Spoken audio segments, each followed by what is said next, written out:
Лифты Стейнберг, здесь симпатичные щиты.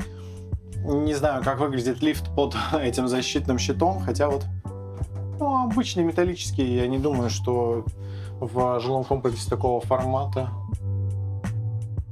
что-то супер вау. А после того, как и в Новых Горизонтах нас трясло на высоте 20 этажа, как раз таки от этого же застройщика, да, кстати, не забудьте посмотреть обзор, у меня начались легкие панические атаки, вот, и мне не нравится теперь находиться в лифтах, особенно в лифтах ЦДС.